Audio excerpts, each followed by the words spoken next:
university anyway? It's Athabasca. Athabasca, right? Yeah, Yeah. Because wonderful.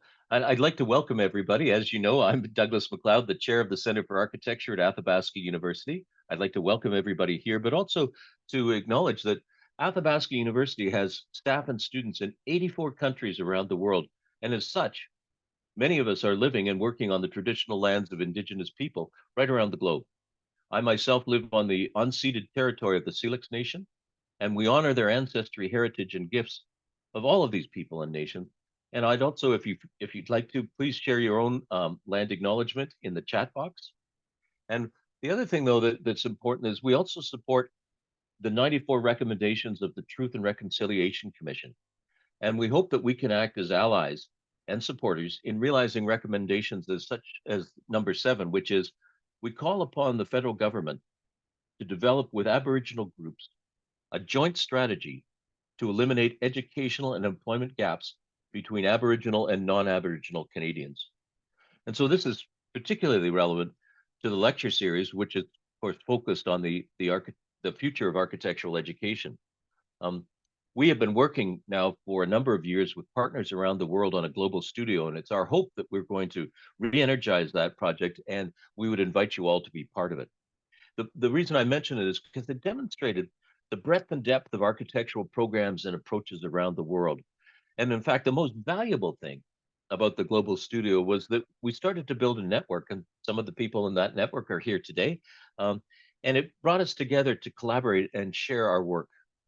And so already for me, this lecture series is building a new kind of network, but it's just as energetic, and it's touching base with people like Neil today and others. It's really been a wonderful experience and energizing for us as well. So I'm just going to let you know that there's more lectures coming up on Monday. This coming Monday, Stacy Woolwich is going to talk about her Make Your Own Master's program. This is fascinating. She found that the cost of architectural education was so high that she developed her own program, and she's going to share it with us on Monday. And then, depending on where you are in the world, on April the 2nd, here in North America, but it's going to be April the 3rd in Australia, Dr. Francesco Mancini, who's the deputy head of the School of Design and the Built Environment at Curtin University in Perth, Australia. He's going to share what they do in Australia in terms of it's a totally online and virtual school. And I think that one's going to be fascinating too. I'm going to speak about what we do at Athabasca on April the 9th and talk about our experiments with AI and simulations. And then we're going to close off the series on April 23rd with Phil Bernstein, who is the Associate Dean at Yale University, who's going to talk about AI and the education of an architect. I'll put a link into, into the chat so you can see our Instagram account. And if you go to our Instagram, you can register for all of these lectures. Today, and I'm just going to check, Emma, did we have it? Oh, Neil's back. Okay. Neil Pinder has taught in several inner city schools over the last 25 years, and he's the head of architecture at, there I should have checked the pronunciation, but the Graveney School in South London, where he introduced architecture to the curriculum and has inspired many students to take an interest in design subjects. He's worked with the London Open House for much of this time, winning open house competitions, and was awarded Open House Teacher of the Year. He started a number of initiatives to improve access to architecture and the creative industries for people from marginalized backgrounds. And he's received new national recognition, including celebrating architect, HomeGrown Plus and GLAM, which is Gucci, Louis Vuitton, Architecture, and Me. He's also been a guest speaker at the Royal Institute of British Architects events, encouraging teachers to deliver architecture in the classroom. He's an Arkwright interviewer for an engineering scholarship at the Imperial College and Cambridge University. He organized and coordinated a brutalist photography exhibition in collaboration with the London Festival of Architecture, and he's led architectural workshops at the Royal College of Art. More recently, he's been awarded the New London Architecture Hidden Hero Award and a Lifetime Award by Sound Advice. I had a great time a couple of weeks ago talking with Neil, and so I'm very happy to turn it over to him. And thank you, Neil, for joining us today. Thank you very much. I think we had just a technical hitch just now where we lost each other. Yes, but I think we can all hear you and see you now. So Fantastic, everything is fantastic. Great. Listen, I am so pleased and honored to be given this opportunity, and I'm going to pronounce it right. Athabasca University, online in Canada. And as I was saying to Dr. McLeod this earlier on, I've been around the world this week. I started off in Sweden with a Zoom, then I went to Australia on Tuesday and in person on Wednesday. And then from there, I moved on to California yesterday, and now I'm in good old Canada today. And I'm so glad to be meeting people from the wider diaspora of educational architecture or architects or people who are just basically want to spread creativity around the world. So without further ado, what I'll do is we're all about changing the language in architecture. And changing the language in architecture is so important for so many different reasons. Number one, it's because the language in architecture has been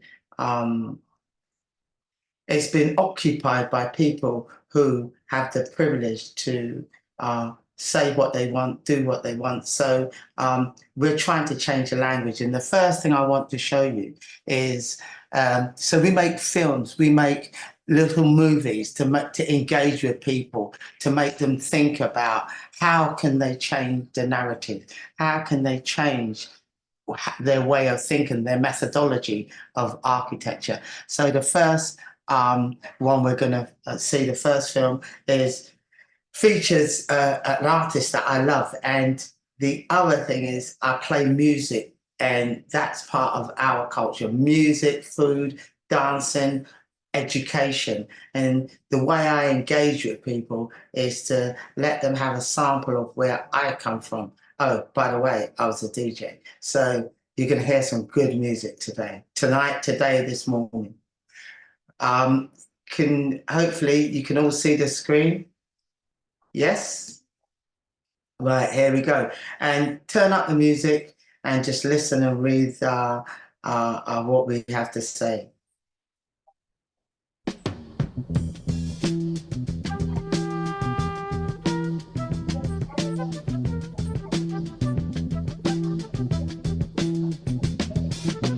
You will not be able to stay home, brother.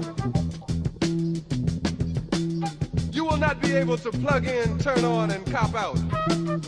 You will not be able to lose yourself on Skag and skip out for beer during commercials, because the revolution will not be televised. You will not be able to stay home, brother.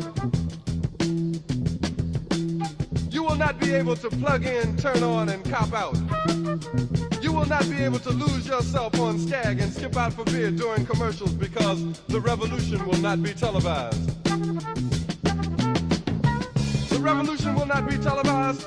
You will not be able to stay home, brother. You will not be able to plug in, turn on, and cop out.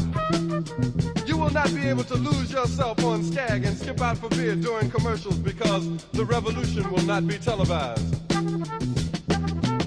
You will not be able to stay home, brother. You will not be able to plug in, turn on, and cop out. You will not be able to lose yourself on Skag and skip out for beer during commercials, because the revolution will not be televised. The revolution will not be televised. You will not be able to stay home, brother. You will not be able to plug in, turn on, and cop out. You will not be able to lose yourself on Skag and skip out for beer during commercials, because the revolution will not be televised. You will not be able to stay home, brother. You will not be able to plug in, turn on, and cop out. You will not be able to lose yourself on Skag and skip out for beer during commercials, because the revolution will not be televised. The revolution will not be televised. You will not be able to stay home, brother. You will not be able to plug in, turn on, and cop out. You will will not be able to lose yourself on Skag and skip out for beer during commercials because the revolution will not be televised. You will not be able to stay home, brother. You will not be able to plug in, turn on, and cop out. You will not be able to lose yourself on Skag and skip out for beer during commercials because the revolution will not be televised. You will not be able to stay home, brother. You will not be able to plug in, turn on, and cop out. You will not be able to lose yourself on Skag and skip out for beer during commercials because the revolution will not be televised.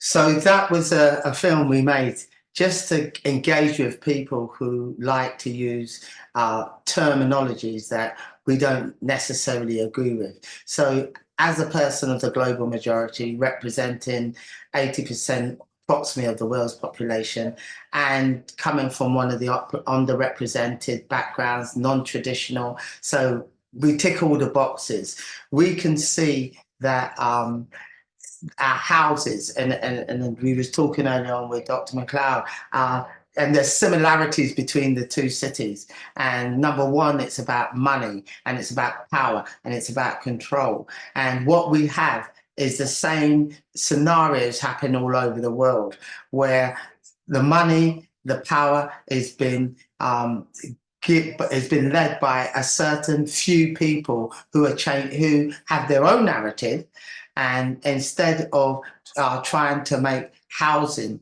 accommodation, living where we go out in trying to make that a place for everybody, they're dividing it up. And there's no better example than in Battersea Power Station, where some of you might know, in London, which has just been converted into a multi-million-pound housing complex and shopping complex. I live literally, I grew up literally a throne's style away from it, where it was a social housing council estate, we called it, and where now you can't afford to buy a house as a teacher, a doctor, one of the prime care workers. You cannot afford to live in that particular area because the houses have been priced out. And so they come in with fancy terms, and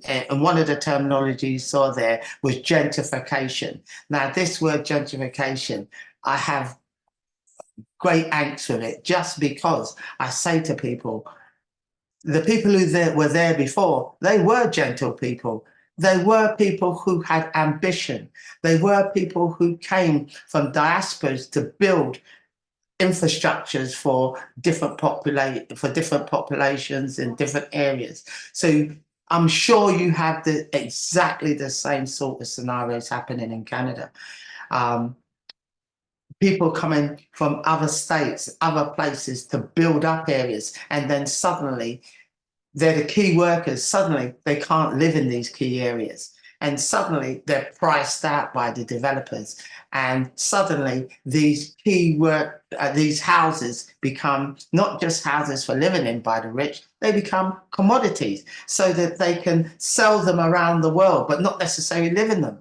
And we've got a saying for that: light out houses, because the lights are always out. So gentrification sometimes comes with light out houses where nobody's living there, but they're still worth a fortune and the price is still going up. So this is one of the things we try and educate people, that when you're looking at building infrastructure, let's lose all these terminologies and that have been bandied about people who basically are building the future of your countries. Let's change the terminologies, and once you change the terminologies, and engage with the people and let them have a say about where they live, where they eat, and where they play, you will see that we will be building societies instead of just building buildings. So that leads me on to the next video that I'm going to show. And this video is basically, I've been teaching as Dr. McLeod said, for 20, 25 years now. And I've been teaching architecture now, and I've got a cohort of architects behind me. So my eldest architect, he represented the UK at the British Biennale last year, and now he's only the fifth UK citizen to get a Loeb Scholarship to study at Harvard. And there are so many of them all the way through. But I've never been recognised in teaching or by something we call Ofsted. So Ofsted comes and look at your lessons and used to give you a 1, 2 satisfactory or whatever. But I've never been given a 1. Not that I want their tick box 1, and all the teachers who have ever judged my lessons, they've never given me a top mark, because I don't teach the way they want me to teach. I teach to make people love my lessons and want to be architects, want to be designers, and want to go out and change the world. So this is a poem I made up just because of my disillusionment with teaching. And it was a PR company called Caro Communications, an architectural PR company, who Caroline Larkin said to me, "Neil, why don't you turn it into a film? It's a bit low, so you might have to turn this up." And here we go.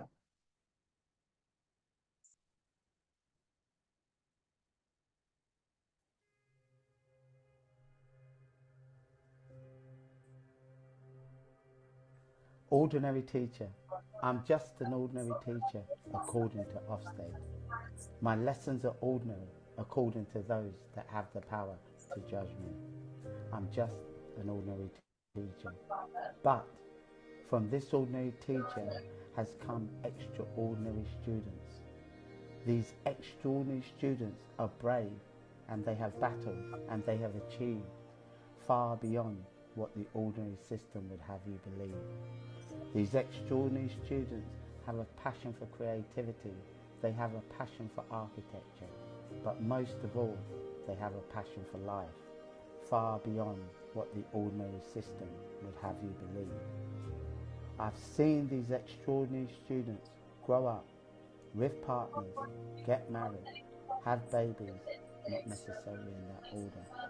I have lived a lifetime around extraordinary students, and I do believe maybe, just maybe, it's good to be an ordinary teacher that produces extraordinary students in an ordinary system that does not believe.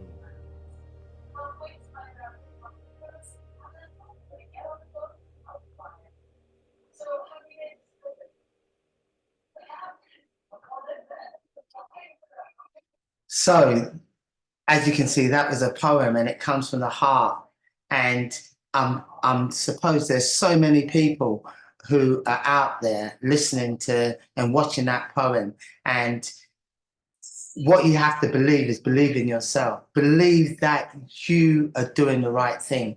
Believe that you're changing the narrative. Believe that these young people who are the next generation and who are the way forward, they're the ones who are going to change how we think about things. And all we have to do is just believe in them. Some of that footage was taken at Cambridge University. So I did a project called Demystifying Cambridge University, where we took students into Cambridge University who would not necessarily have thought that they could be even in the room. And once they're there, their whole mentality, their whole ideology changes, and they realize that this is for them. And when you're building courage, when you're building resilience into people, and what you've got to understand is that word that architects love to use is resilience. Resilience for somebody's privilege is totally different to somebody like myself. Oh, by the way, I want to put this caveat in. I am not an architect, just in case anybody's thinking, oh, we're going to sue him. I'm not an architect, but I'm passionate about architecture. And as Dr. McLeod said, I've been awarded an honorary professorship by Bartlett School of Architecture, which is based in London. and been given the AJ 100 contribution to the professional awards. So once you have passion, once you can share your passion with someone and realize that you are just a baton holder, you can enthuse people of every denomination to live their best creative architectural life. And the next little film that I'm going to show, it's basically some of the feedback from the students who we took to Cambridge University before we went and then after we went. And you'll see that how when you give people the opportunity to enter a room that they feel uncomfortable with, that they feel is not for them, once they occupy that room, they realize it is for them. So here we go with this latest one. Here it is.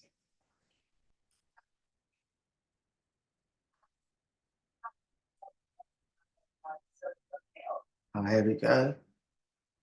Let's blow it up, see Daisy, let's blow it up. Come on. Technology allows you to spool in real time. There we go. And it goes like this. We'll get in your car and you'll need to kiss me. We'll talk for hours and lay on the backseat.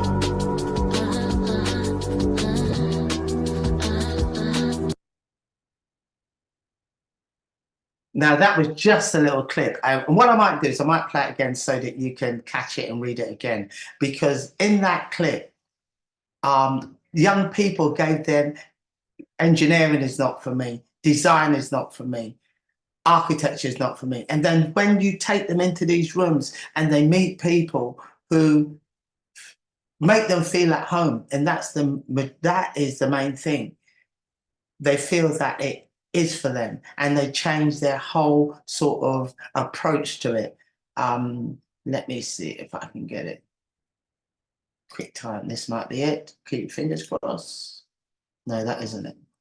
What I'll do is I'll get that one up again later on, but let's move on. So how do we get people to understand that architecture is for them? How do we get people, how do we engage with people to make them think that the world belongs to them? How do we engage with people to say to them, unless you have a say in your surroundings, unless you have a say in the methodology of architecture, unless you have a say and get involved, the narrative will never change. So it brings me perfectly into a film. It's called What About Us? And this was a film that we made just after the pandemic.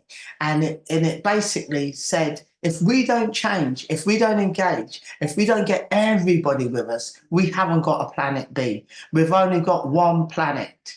And this film, and it's been led by an absolutely fantastic icon of the world, Denzel, to me anyway, Denzel Washington. And he starts it off in a perfect manner. Right, here we go.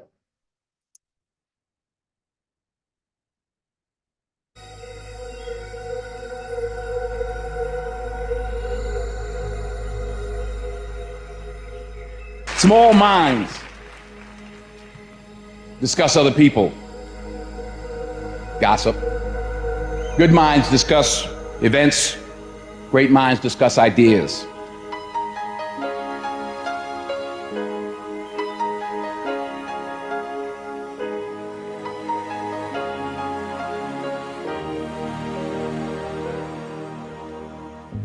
What about sunrise?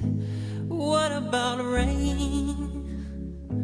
What about all the things that you said we were to gain? What about killing fears? Is there a time? What about all the things that you said was yours and mine? Did you ever stop to notice all the blood we've shed before. Did you ever stop this notice, this crying earth, this weeping shore?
One day,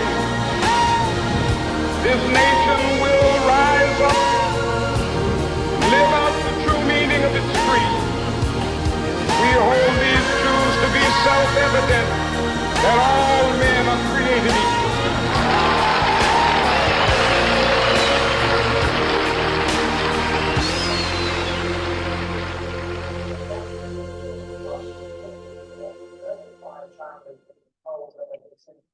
So that film we made was as a direct response to the planet crisis that we're in. 2030, 2050 are the demarcation marks. If we don't educate the next generation, if the next generation doesn't get involved in changing the narrative, we're not going to have a planet. We hear from politicians all the time that where they're pushing back the goals that they've already pushed back, which they've already pushed back. It's up to us, it's up to you as young architects, young designers, to think of all the sustainable ways of building new houses, engaging with communities to get them to understand how creatively you can change the narrative and change the way that things are built in a more sustainable way. If we don't start educating people that this is a crucial stage in our development as human beings, that we won't have another X number of hundreds of years.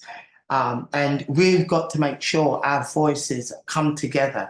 And this is, and I'm so glad that I hooked up with Dr. McLeod and the team here, because you are hooking up to people who are hooking up to other people. And we have to form these parallel working systems and parallel working collaborations so that we spread the word. We can't leave it up to the politicians because they've got other agenda, and their other agendas beginning with an M-O-N-E-Y.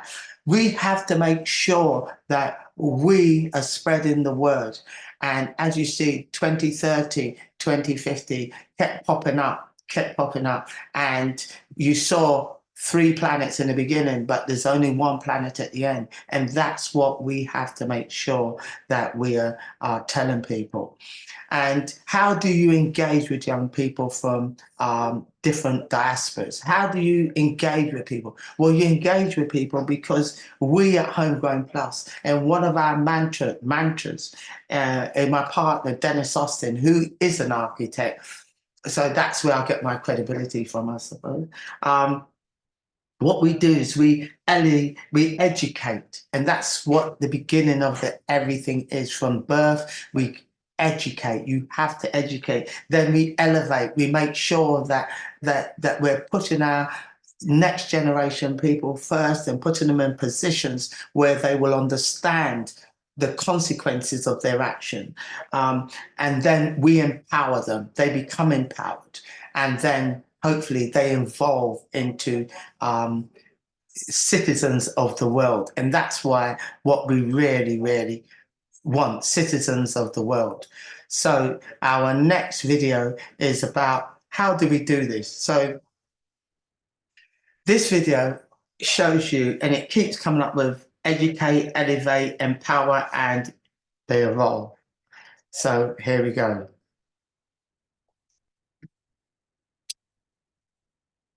There we go.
Right.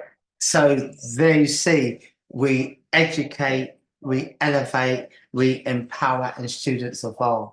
And that was about, we take students to New York. So we get sponsored by architectural practices, and the students go to New York for totally free. And that's our ambition, to maintain that freeness, because with freeness comes freedom of expression, freedom of thinking, and there's no financial burden that they have to think of. Yes, it's a big ask from us to do it every year. So the whole idea behind Nylon,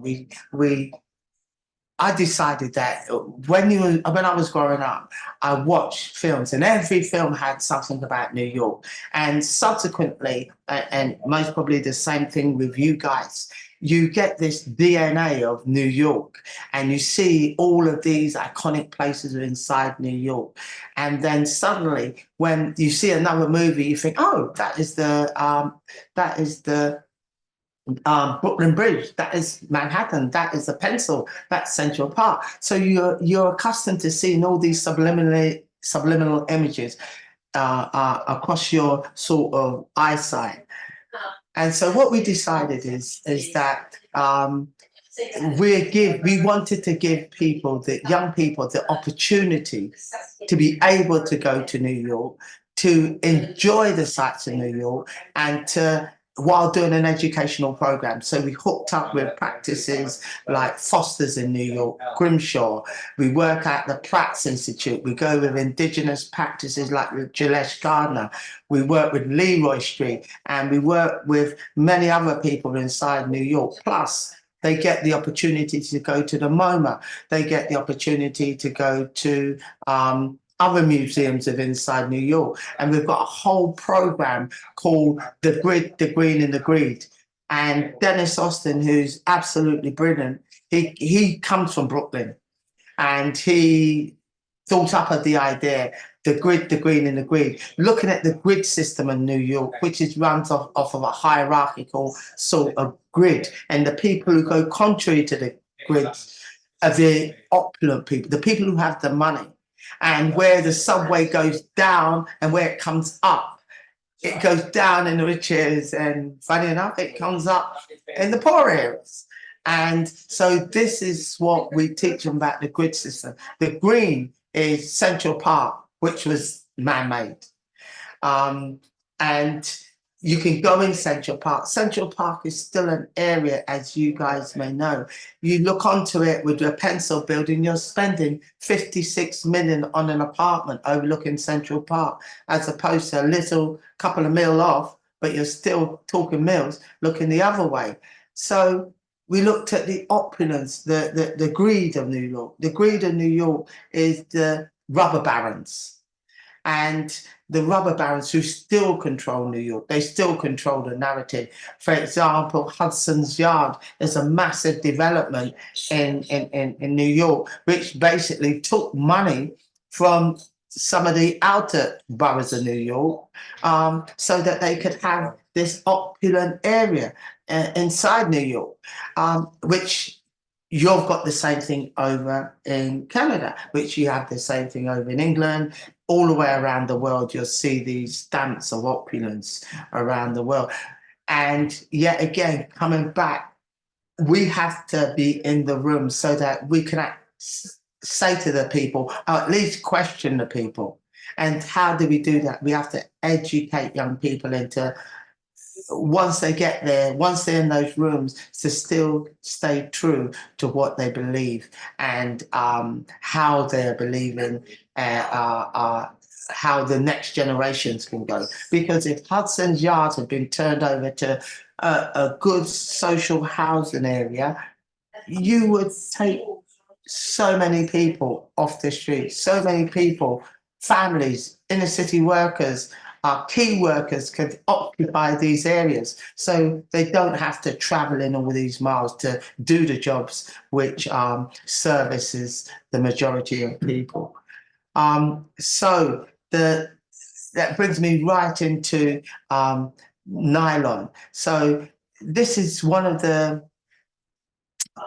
programs which is really dear to my heart, nylon. Let me see if I can see it. So nylon basically is, just one sec, we'll get this nylon up. There it is. There it is, got it. Right, so yet again, this music, and this can be played over the internet because we've got generic music, but it's the house beats. Right, here we go. Let's start at the beginning. So you'll recognize so many places, and we cover miles. We do sketching on street corners. We look up the grid systems and do sketches. We go on historical tours of New York, where once upon a time, say the Bronx, Brooklyn, all of these areas are changing in terms of people who live there. In Brooklyn, where we stay, once upon a time, people didn't want to stay there, but now, like most areas, the equivalent is Shoreditch in London, and I'm sure you've got that sort of equivalent in Canada, in your major cities, where people didn't want to live there, but now they've been priced out the rich areas, and now they're occupying these areas. Right, here we go.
Right. So in that short film about New York, you saw all of the iconic places that I was telling you about, but also you saw architectural initiative, which we do in New York and which we've done on Zoom. It's called GLAM. Now, I know you had Professor Harriet Harris on last week. Now, Harriet is, I classify her as one of my mentors. She's amazing. So just before one of my students, she was 16, 17, and she did her GCSEs I know, suppose you got your equivalent in Canada and around the world, but she wanted to go into interior design. She went to a college and said, look, I'm thinking about interior design. And the person who was there just said, you will never make an interior designer. I don't know why this woman or person had thought that she had the agency to say it. But when you say something like that to a young person, to anybody, but a young person, 16, 17, you crushed them. And she was absolutely crushed. And so she came to me and said, look, I don't think I want to be an interior designer, architect anymore. I said, why? And she explained to me. And so that made me think, how can I engage with young people who don't want to engage or who have been disillusioned in some way, shape or form by somebody who doesn't believe in them? And one of the things is, as an architect, as a designer, as a person in position in power, you have to believe in the next generation, because they're the ones who are going to really blossom. So the kids in school know that, and this is vernacular. They know I bling a bit. I wear a bit of Gucci, I wear a bit of Louis Vuitton, etc. And so I say to my young people, dream. What you do, dream and tell stories. And so I dreamt one night about Gucci, architecture, Louis Vuitton, and me being the most inclusive part, or the most important part, because it included me. So when you read it, you saw me. And then one of my architects, I said to her, look, I like to do something around wearable architecture. And they said, yeah. And I told them about this idea that had Gucci architecture, Louis Vuitton and me, and they changed it to Gucci, Louis Vuitton architecture and me rather. And when they changed it and students read it, they either smile and they become curious. And Professor Harriet Harris, she coined this the Trojan horse. And it is a Trojan horse, because you put those signs up anywhere around the world, people know what you're talking about. Where they Gucci, Louis Vuitton architecture, me, suddenly they come in the room and they're making structural garments. They're calculating, using maths, working materials, looking at materiality, using words that they wouldn't necessarily use. And suddenly you've infused these people into becoming creatives, using their creative area of their brain, giving them the power to think creatively. And that's the most important thing. And so when they see that, they always come in, they make fantastic things, and they leave with transferable skills. That's what you architects have. You have transferable skills. You can go in most places and put your hand at most things and work, because you have transferable skills. And we want you to have the biggest transferable skills, is to basically enthuse the next generation, spread the word, get them to be creative, get them to redesign, as I keep on saying, and I'm going back to where they live, where they sleep, where they play. And so what I'm going to do now, I'm going to give you a touch of one of our workshops that we did in the Gambia. Now, the Gambia is a poor country by all stretch of the imagination. And so what happened here, we did it by Zoom, and we collaborated with the Lively Hope, a woman called Elijah, Lisa rather. And so what we did is we said to them, look, you can't use, you just go to your recycle bin and get anything that you can possibly get, and then we can start making. And this is where creativity comes from. Oh, let me just rewind. On the caveat of that is we did a workshop in London that we filmed in the biscuit factory. It was an old biscuit factory. So we had loads of old biscuits and we was gluing them together. And when the young people in the Gambia saw this, this video, they said, we can't afford food to do that. So they taught us a lesson in humility of you can't, for what we're doing here, we're so fortunate. We are so privileged in so many different ways. But they saw the food that we was using, which was waste, by the way, they saw that as food. And so here we go with the next video. This is GLAM in the Gambia. Here we go.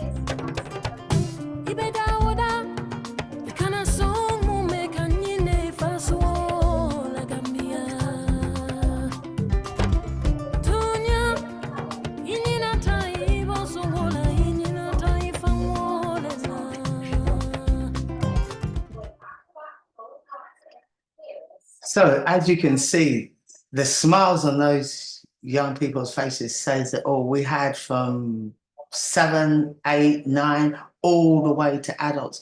And every single thing that was made from their recycled bin. Literally every single thing that they had there was made from their recycle bin. And once you see people like that, that must make you humble and saying, you must say to yourself, I've got to do something.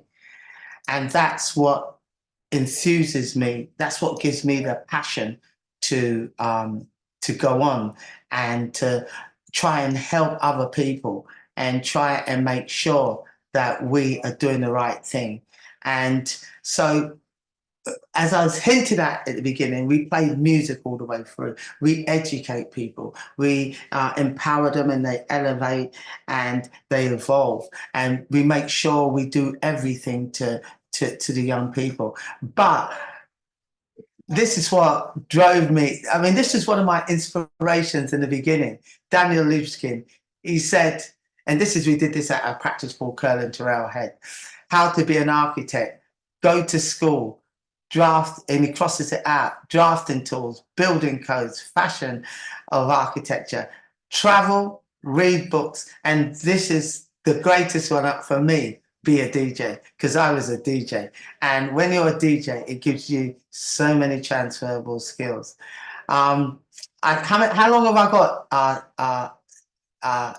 Dr. McLeod? Hello? Yeah, I'm here. I just had to unmute. So you can, like, we've got until the top of the next hour for your presentation and questions. So please, if you've got more to share with us, no problem. All right, then, fantastic, fantastic. So, as I was saying to you, we're all about engaging and making sure that the next generations listen and get involved. And what we have to do is we have to come up with these Trojan horses. Trojan horses are the things that are going to entice people who feel excluded from the room into the room. And I remember one of my students literally the other day saying to me, I don't know if I can be an architect. And I'm saying, why? And they're saying to me, because I don't think there's people like me in the room. So that is one of the biggest barriers. So when you see people like that, you have to literally develop tools and machinery, etc., sorry, mechanisms to engage and get them into the room. And on the other side of it is when I was at Grimshaw the other night doing a similar presentation, this young lady said to me, she asked the question, how do you convince parents to that creativity is the right way to go? And I said to her, I mean, I felt her pain because I knew what she was saying. She was from the Indian diaspora. And so most probably I presumed, and I was right, that her parents would want her to be like my parents wanted me to be. And it's like so many parents from non-traditional backgrounds. They want you to be an accountant, a doctor, a lawyer, a safe profession, a profession that would guarantee money coming in. So her trade-off was that she said to them, I would do art, and the parents said, but you got to do maths. So that was her trade-off. And then I think she's a Part 2 architect at Grimshaw. But our parents have been conditioned so much, and I'm speaking from an English point of view, they've been conditioned so much to think that they have to do the core subjects, and without doing not just doing the core subjects, they have to focus only on the core subjects, and that's the only thing that's going to get you through in life. So when you go into safe professions, you're made basically.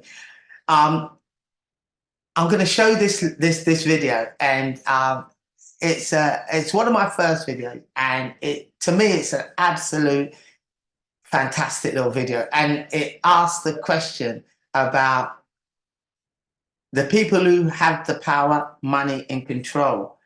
They keep changing the goalposts, and you'll see it on this video really nice and clear. How do we make it so everybody gets to throw their own dice? And this is a key question.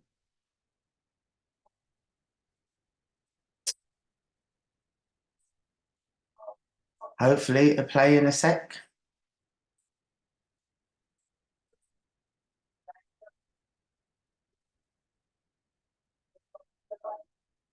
I think I might have to come back to this video.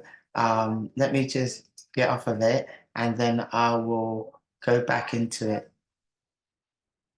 And then you'll see it's basically the video is saying to people how the system's so rigged that you have to basically play by their rules, but you play by our rules as well. And it's just let me get this up. How do we? What I would do is I would leave that video because I think that video is a bit frozen. But it's how do we make sure that the people who are throwing the dices, who basically the people with the power, how do we make sure that we have got our own dice to play with? Because unless we make our own rules, and this reverts back to what I was saying about power, money, control, and setting up systems like what we have with Dr. McLeod's system here, parallel working systems and parallel working collaborations. And it's only by doing and working out your own parallel systems and setting up your own networks, not relying on their networks. That's the only way that we, not you necessarily you, that we will ever get to be in any sort of control. I think that my video is actually frozen for good. Yeah, I think it's frozen for good, that one. But does anybody want to ask me questions now? Because what I can do is I would try and come back at that particular video because it is an important video that I think is worth showing. Okay. What I can do, Neil, is I'll monitor. I've got the chat open, Mhm. and there is also a Q&A function here that I will try and bring up as well. But I'm just looking if anybody wants to enter a question in. Oh, good. Kristen has raised her hand. So, Kristen, why don't you? I'll hand it over to you. Thank you, Douglas. And thank you so much, Neil. I've just found this to really deeply resonate with the type of work I do. I'm a adjunct faculty in this program at AFA. I'm also a visiting researcher at Wits University in Johannesburg, where I did my PhD, and I'm part of a group of creatives in Kliptown, Soweto. Oh, fantastic. Yeah, it is fantastic. That that really resonates with what you're doing. But we really struggle. I really appreciated this like your comments on finding the Trojan horse. I've got to do something because that's how I feel. And the parallel systems not relying on traditional systems, because, and I just wanted to ask you, and I've already, I did take note of your QR code, and so I clicked into it. So I apologize if I'm asking questions that are already on your website. No, please feel free. But if you could just talk a little bit about HomeGrown itself and how, like, is it situated within a university, or is it independent and it works, as you say, in parallel to the university? I'd really appreciate hearing more about how you've actually made this happen. Because I have colleagues in Joburg and myself and the creatives we work with who are trying to do this, but just finding it really difficult within the traditional system. Right. Well, basically, I'll give you a brief of how HomeGrown was started. HomeGrown was started out of a necessity, basically, like most things that start organically out of a necessity to fulfill a certain gap that you, or whoever's identified. So all of my students who over the years had gone into universities, then they were all my homegrown. And then they kept bringing loads of other students to me, and they became the pluses. So the synergy of homegrown and then plus. Yeah. And that organically grew. But what you have is, I mean, it sounds like you have the bed roots of loads of different connections, because you seem to be connected to this university, that university, etc. And it's what it is to have longevity in the process. So yeah, the people that you work with, or that you bring along from the age of 11, 12, 13, 14, 15, they stick with you. And then when they get older, they become the circular economy of your education. They come back and help although they may be Mr. Bigwig, Miss Bigwig, or generically gone clear, but they come back and they inspire the next generations. And it's that circular economy of education that is the root of it. And then from there, it branches out. You connect to this person, that person connect to that person. It's like how I got in connection with Dr. McLeod. Harriet Harris emailed me. I answered the email. I might be going to Johannesburg in August at your university with Mark Raymond at your uni. But everybody needs to connect. And what people have to realize is there's no, and this is not aimed at you, but there's no shame in asking for help from anybody. The only thing they could say is no.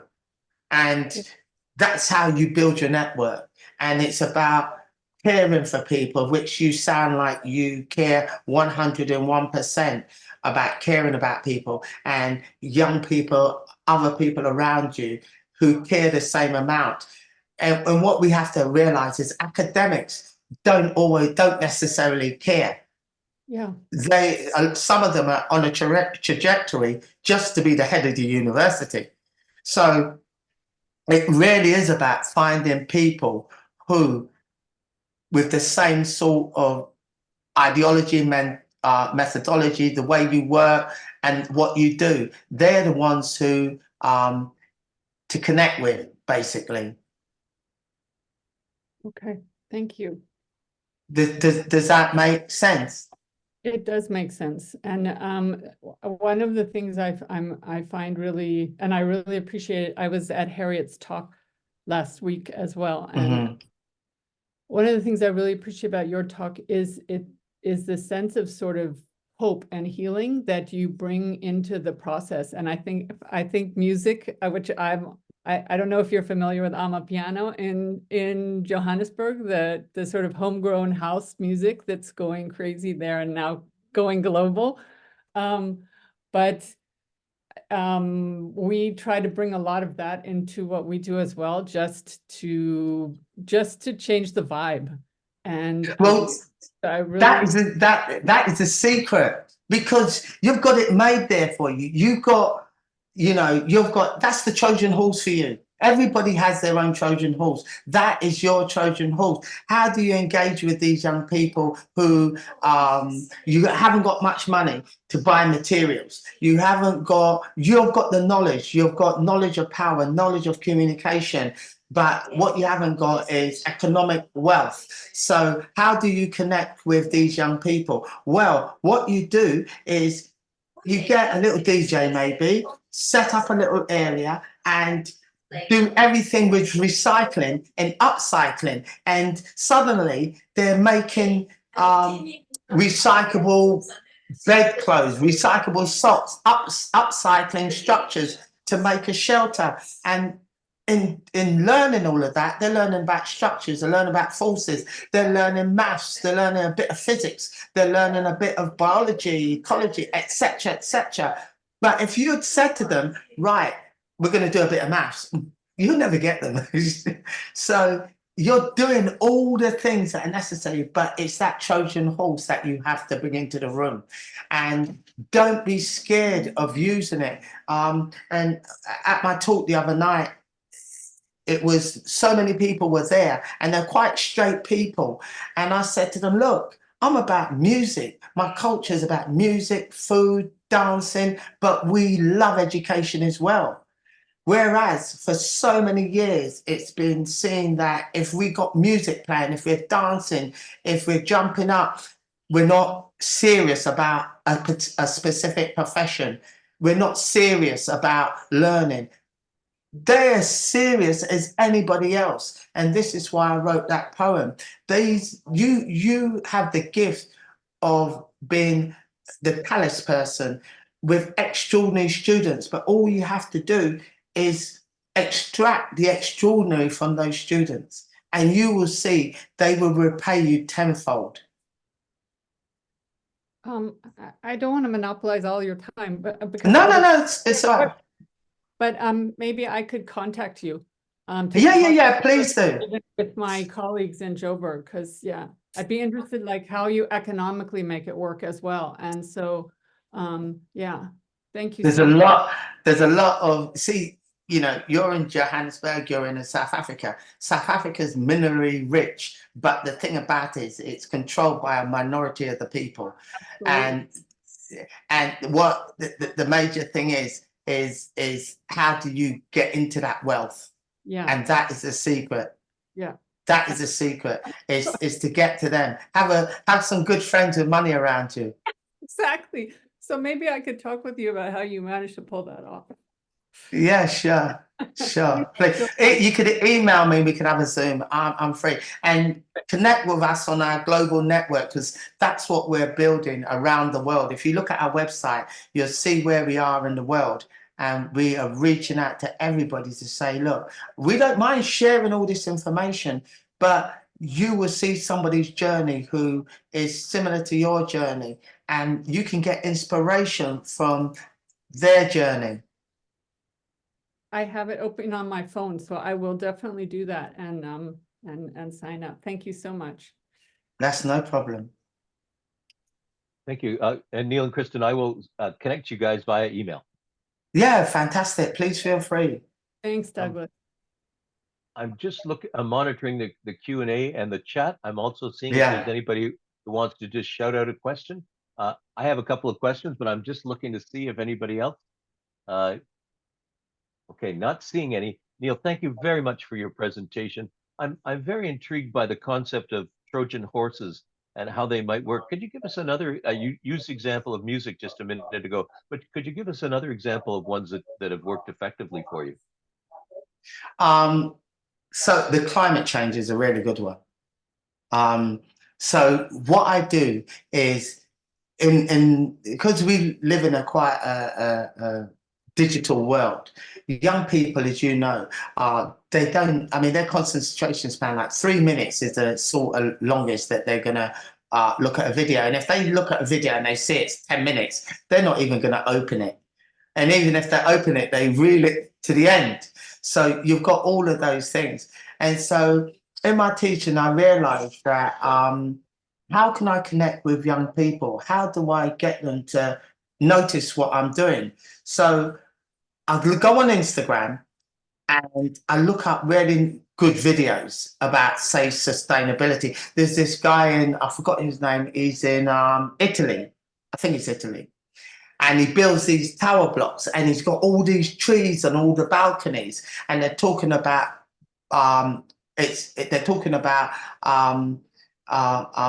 green buildings and how the birds come into the building now and how all these trees on every balcony as it goes up become another way of sustainability, etc., an ecosystem within a whole building. And so I thought, how can I deliver something like that? I go on Instagram and I'm searching and I find one and I put the words on like a robin singing. So I changed the title, put a robin singing, put the Instagram link, and the Instagram link is about 2 or 3 minutes. And the kids, and I say to them, right, have a look at this robin singing. And suddenly they're in there, Trojan horse. They know what a robin is.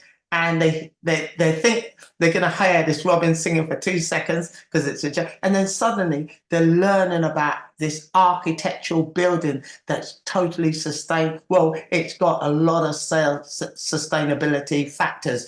It lowers the carbon footprint. It eats carbon basically, and it lowers the carbon footprint of the area. It gives that oxygen to the area because of all the greenery, and it's got biodiversity because all of the animals that live off the greenery have got a circular economy. So the sparrow will come and eat the spider who eats this and eats that, and that's how you get them learning about different things and learning about sustainable buildings and the ecology of having greenery.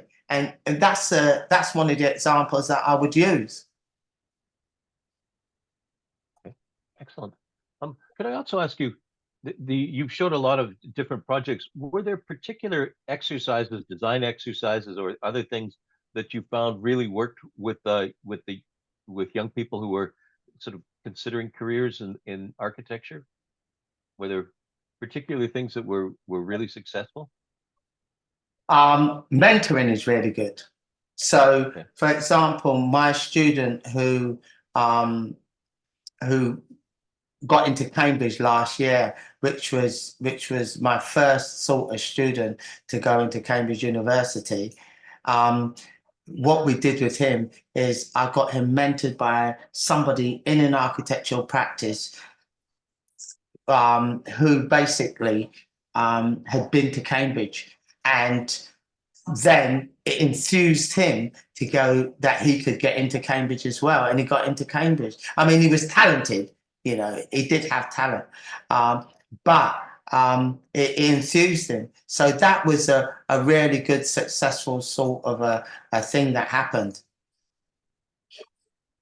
Okay. So I enjoyed doing that with him. Right, I've got the video. Okay. Now, you know the movie Guys and Dolls? I mean, I love old musicals, and I take snippets at them. Does that ring a bell to anybody? Guys and Dolls? Right, I'm old enough to remember. Well, So I love like West Side Story, and I see these movies come on TV and I watch them again, like Breakfast at Tiffany, because it's got all the iconic sites and stuff. So here it is, right? So this one, it's a bit longer, but it's well worth watching, and it's about changing your luck.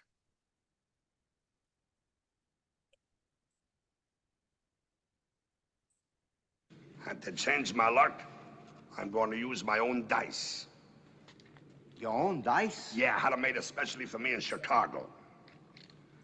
I do not wish to seem petty, but may I have a look at those dice? Here.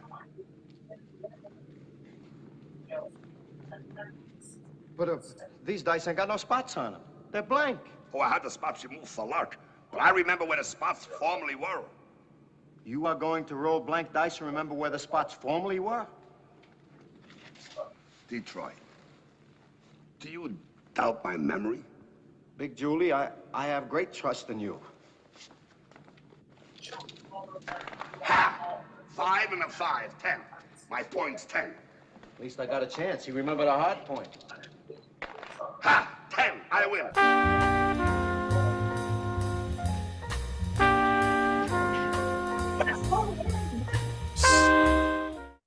My name is Neil Pinder. I'm a product design and architecture teacher at Graveney School, South London, and I'm passionate about architecture. I've never worked with, been taught with, or another black person in architecture since 2009. I've never had a black tutor, I've never had a black co-tutor. I'm the only black tutor at the LSA. I've never worked with a black person in 6 years of practice. I don't think I've ever had a black client either. The profession is absent of people that don't like me. I've always been interested in architecture, but unfortunately, when I was younger, I never really knew what architecture was. So studying with Mr. Pinder for me was super important to where I am now, purely because he opened up my eyes to what design, architecture, art is. What he does is he exposes people to industries otherwise wouldn't have been exposed to. So it's the first time you get to meet an architect. It's the first time you get to talk to one or visit a building. It's the first time you get to draw in a way that you wouldn't necessarily know that you have to draw. He basically exposes you to experiences which are unique, that most other school kids don't get to have, and it tools you up with the knowledge to be able to apply it again to School of Architecture. On a sunny day in October, a group of Year 13 students from Graveney School in South London took time out from their half-term holidays to attend a workshop at the offices of Karakusevich Carson. The students will spend the rest of the morning studying the built environment around the biscuit factory, the buildings, the materials used, and the texture of those materials. This is maybe the first time that some of them have had the experience of actually coming out on site, working in conjunction with a practice, and also being able to see people interact with the buildings, to be able to get rubbings of buildings, to be able to look at proportion, scale, size, which way the sun comes in, and actually study buildings that they've never looked at in such a way before. I think it's really important that practices like ourselves are helping the next generation of young architects and designers see real life experience, encouraging them after doing design and technology at school to consider the built environment professions. Working with Neil has been incredibly rewarding for our young architects over the years, but hopefully very rewarding for the young students that are considering architecture or engineering or the design professions. After lunch, the students use the drawings and rubbings they've made to build a model of what they've seen. They've got 2 hours to complete the project, deploying a variety of materials, including pasta, bubble wrap, cellophane, and of course, biscuits.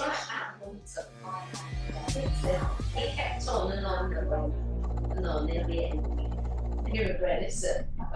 You keep on doing it, and in the end, they'll just say,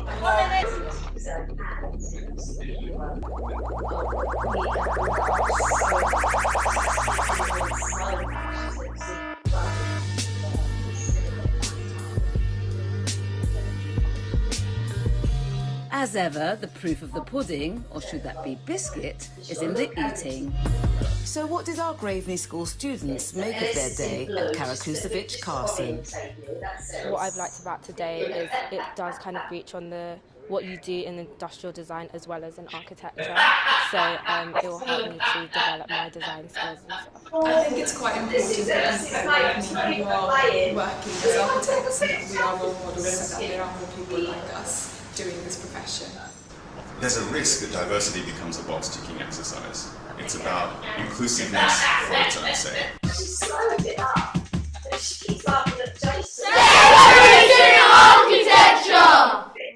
These ones go over. But it just really is yeah. Like Ellis, it's every time. Ellis, they didn't get rid of cars, what they know. So, you know, after where you have to let this today or whatever. So you've got a message from these focus even on their school, I think they're red. So I can play the next match. The referee sent it in because the boy was on the game.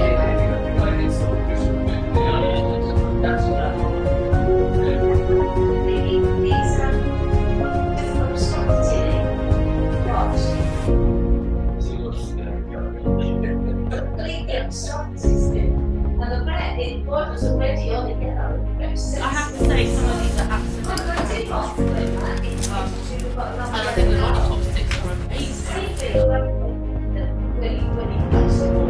The referee said, I was going to send him off. And then two slopes sent him off, so that is good. It's perfect. Well, I'm going to attempt to do it without him falling.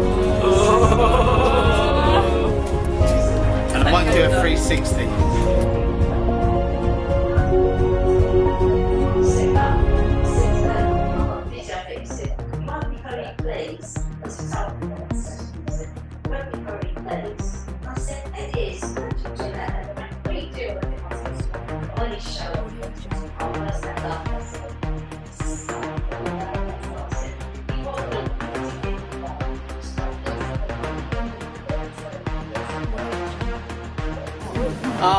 We're going to walk back to the Royal College. It's about a 10-minute walk if we're free.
So that was like a brief backstage history of some of the stuff that I've done.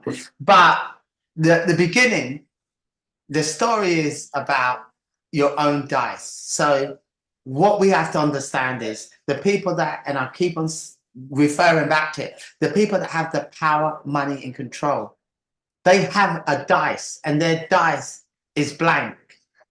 And the story with that is Nathan from Detroit. He basically comes that arranges the gambling in the streets of New York by Frank Sinatra, and he rolls all the little villains of what's the money. Big Julie is the big gangster, so represented by the state, yeah, right. So he's the big gangster, and he comes on and says, right, I want to play somebody.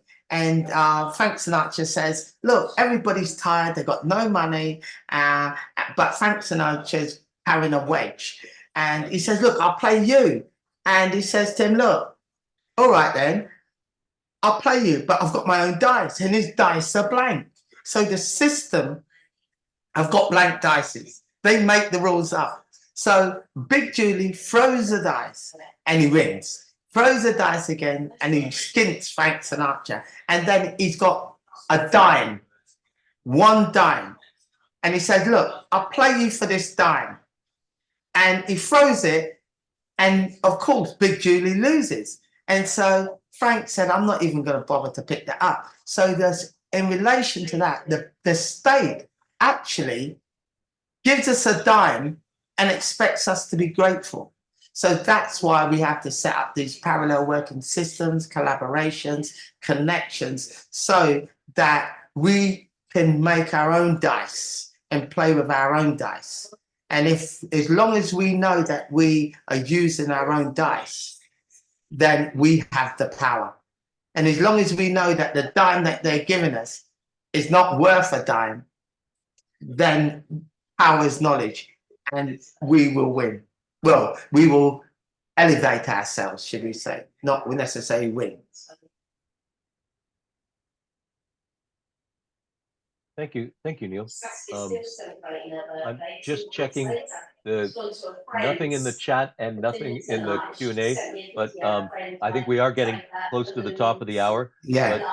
But we really appreciate the time that you spent with us this morning, and I do hope, as we've discussed, that this just can be the beginning of a dialogue that hopefully involves us all, and that we can figure out ways to connect and do things together around the globe.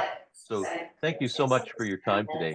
And thank you everybody for joining us. And don't forget, Stacey Willett will be speaking on Monday. And I'm hoping to see you all back again. Listen, thank you so much for inviting me to be on the other side of the world, but in the same room. And it's been absolutely amazing. And I love what I'm talking about. And I'm passionate about changing the narrative in architecture and spreading the message. And hopefully everyone who sees this or in the room will get some bit of solace from it and go out and spread the word in their own manner and change the word of architecture to become more inclusive of everybody, that they sleep, work, play, enjoy with. Thank you. Thank you very much, Neil.